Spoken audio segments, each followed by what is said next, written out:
Signal system के इस course में आपका एक बार फिर से स्वागत है। लास्ट सेकंड क्लास में हमने लेप्लास ट्रांसफॉर्म स्टार्ट कर दिया था और आज हम उसी को कंटिन्यू करेंगे। और लेप्लास ट्रांसफॉर्म ही नहीं, साथ ही साथ हम जेड ट्रांसफॉर्म भी देख रहे हैं। लेप्लास ट्रांसफॉर्म और जेड ट्रांसफॉर्म पैरेलली हम देख रहे हैं।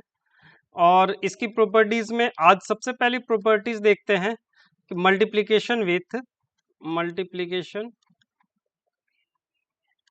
विथ एक एक्सपोनेंशियल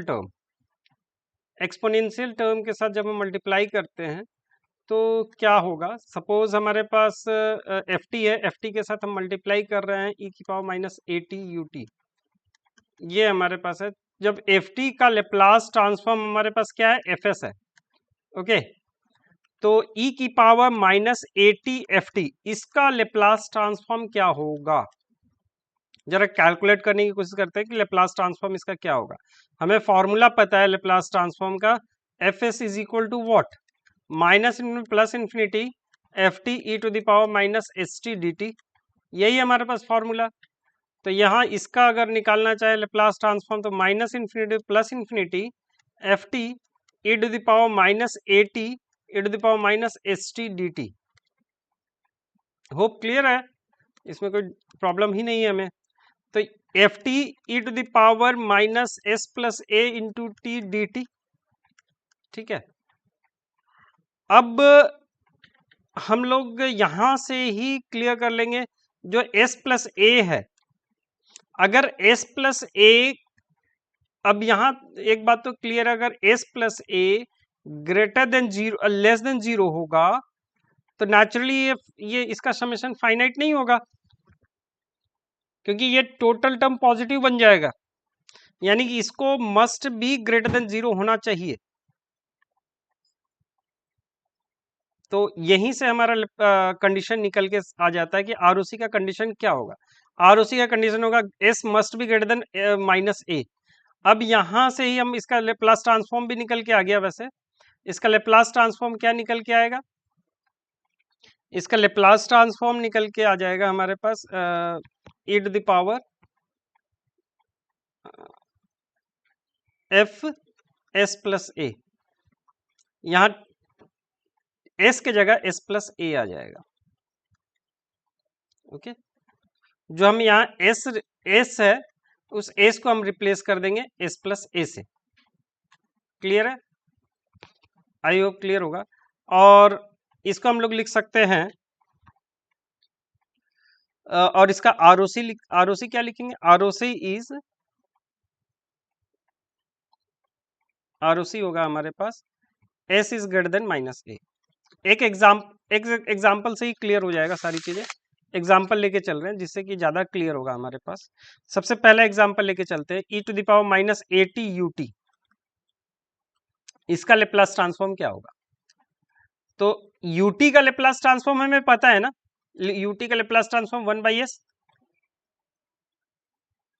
ओके, तो यहां क्या आएगा, e to the power minus a t u t का 1/s प्लस ए, और s plus a must be greater than zero, यानी कि s is greater than minus ए।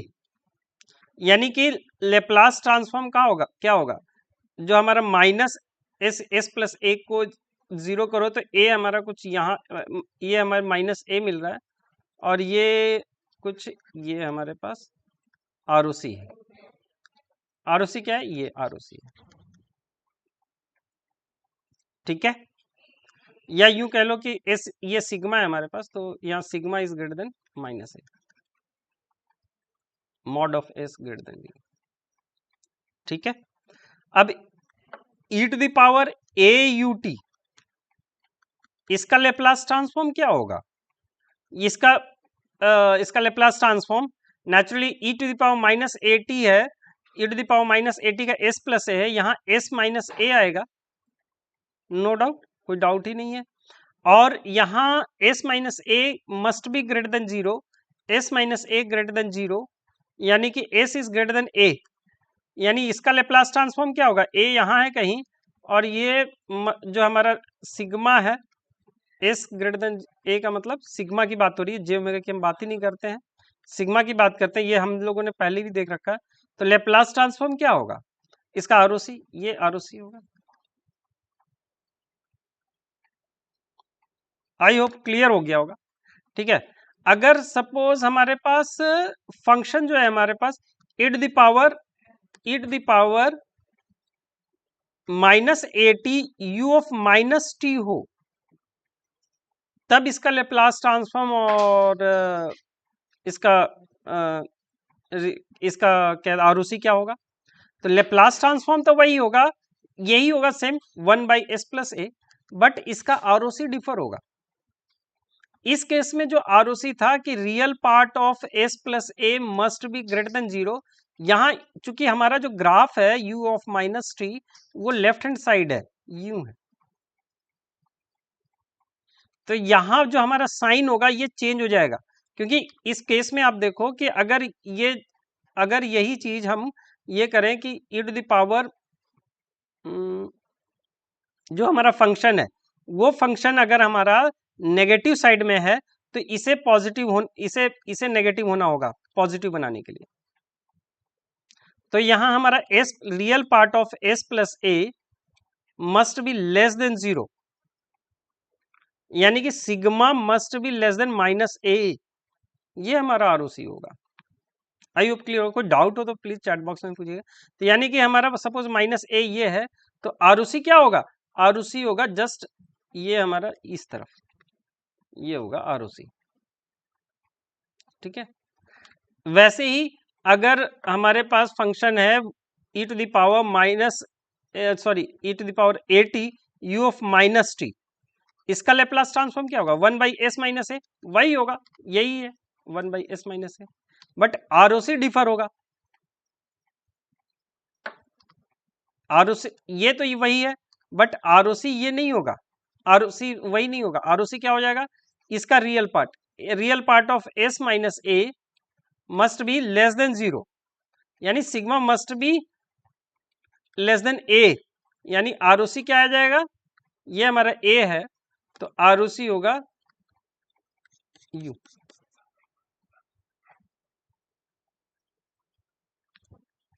ठीक है, एक बार हम इसे टेबलाइज करने की कोशिश करते हैं। सबसे पहले ग्राफ इधर ग्राफ रिप्रेजेंटेशन कर लेंगे, और यहाँ हम उसका लेप्लास ट्रांसफॉर्म लिख लेंगे, और यहाँ उसका हम आरओसी ड्रॉ कर लेंगे। ओके, सबसे पहला ग्राफ हम ड्रॉ करते हैं। ये हमारे पास ग्राफ है e⁻ -at ut का, और इसका लेप्लास ट्रांसफॉर्म क्या होगा? इसका लेप्लास ट्रांसफॉर्म हो जाएगा 1/s+a, ये -a+a आएगा, और इसका आरओसी क्या होगा? इसका आरओसी होगा आपका -a, यहाँ है हमारे पास, और ये पूरा आरओसी होगा। क्लियर है? सेकेंड, e⁻at का ग्राफ ड्रॉ करेंगे। e⁻at, ये हमारे पास e⁻at है ut, और इसका लेप्लास ट्रांसफॉर्म क्या होगा? 1/s-a, और इसका आरओसी क्या होगा? ये हमारे पास a है, और इसका आरओसी क्या हो जाएगा? u, यानी कि ut है तो हमेशा आरओसी राइट साइड ही चलेगा। ठीक है, यहां हमारे पास राइट साइड चल रहा है। अच्छा, नेक्स्ट, अगर हमारे पास u ऑफ -t है, हमारे पास ग्राफ कुछ इस ढंग से है, e⁻ -at u of -t u, ये हमारे पास ग्राफ जो है, ये किसका ग्राफ है? e⁻ -at u of -t। ठीक है, तो इसका हमारे पास लेप्लास ट्रांसफॉर्म क्या होगा? सेम होगा 1/s+a, बट आरओसी चेंज होगा। ये हमारे पास -a है, आरओसी क्या होगा? जस्ट इसके रिवर्स। ठीक है, लास्ट देख लेते हैं एक बार, ये u ऑफ -at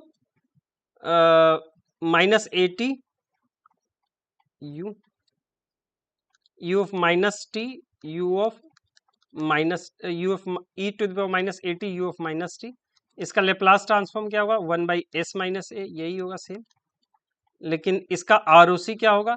आरओसी हम a पे ही देखेंगे, और आरओसी क्या निकल के आएगा? u। ठीक है, आई होप क्लियर होगा। अब यहां हम दो चीजें बात कर लेते हैं, एक तो स्टेबिलिटी की बात कर लेते हैं, कॉजेलिटी की बात कर लेते हैं। यहां से हमें बहुत सारी चीजें पता चल जाएंगी कि स्टेबिलिटी के बारे में। सबसे पहले तो हम स्टेबिलिटी की बात करते हैं।